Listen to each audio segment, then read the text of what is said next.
बच्चों आइए हम लोग आज इस प्रॉब्लम की हेल्प से देखते हैं कि हम मैथमेटिक्स को कैसे प्रॉब्लम की हेल्प से सीख सकते हैं। किसी महान व्यक्ति ने कहा है कि अगर आपको सच में मैथमेटिक्स सीखना है तो हमेशा प्रॉब्लम से सीखने की कोशिश करिए, सोल्यूशन से नहीं। ठीक है, तो आइए देखते हैं। ये एक हमें सीरीज गिवन है 1 cube plus 2 cube plus 3 cube and so on up to 10 cube. हमें इसकी वैल्यू पानी है। सबसे पहले मैंने देखा कि अच्छा 1 का क्यूब और अगर मैं 2 का क्यूब करूं तो क्या आएगा मेरे पास, ये आता है 9। और मुझे क्या दिख रहा है कि अगर मैं 1 प्लस 2 कर दूंगा तो इसका स्क्वायर कर दूं तो ये आ जाएगा 9। ठीक है, थोड़ा और आगे बढ़ेंगे हम लोग। 1 cube plus 2 cube plus 3 cube करके देख लेते हैं। ठीक है ना, इसकी वैल्यू आती है 36। और अगर इसे मैं ये कर दूं कि 1 प्लस 2 प्लस 3 कर दूं और इसका स्क्वायर कर दूं तो भी क्या आएगा, 36 आएगा। इसका मतलब अब हमें हमारा कॉन्सेप्ट मिल गया। कॉन्सेप्ट क्या मिला कि अगर कभी मैं ऐसा कर दूं 1 cube plus 2 cube plus 3 cube plus and so on up to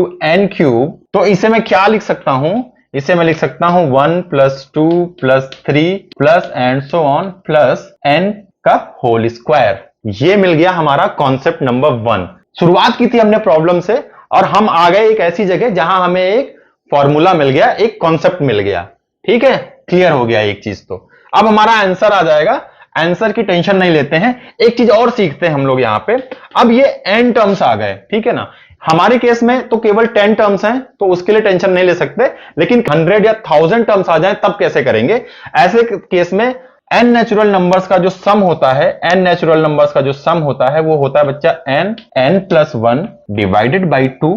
n क्या है, नंबर ऑफ टर्म्स है। n क्या है, नंबर ऑफ टर्म्स है। हमारे केस में कितने टर्म्स हैं, 10 है। इसका मतलब 10 मल्टीप्लाइड बाई 11 डिवाइडेड बाई 2, ये आ जाएगा 55। तो ये 55 आ गया। इसका मतलब अब हम इस चीज को ऐसे लिख सकते हैं 1 plus 2 plus 3 plus and so on plus 10 का होल स्क्वायर। और ये किसके बराबर आ रहा है बच्चा, 55 का स्क्वायर। और इसकी वैल्यू कितनी आ रही है, 3025। ये रहा हमारा रिजल्ट। तो देखा, हम लोग चले थे एक प्रॉब्लम से और उस प्रॉब्लम को सॉल्व करते करते हमें दो कॉन्सेप्ट पता चल गए, दो नई चीजें हमें पता चल गई। तो हमेशा याद रखिएगा कि मैथमेटिक्स को अगर सच में सीखना है आपको तो प्रॉब्लम से सीखिए, उसके सॉल्यूशन से नहीं। मिलते हैं नेक्स्ट वीडियो में। टिल देन, जय हिंद।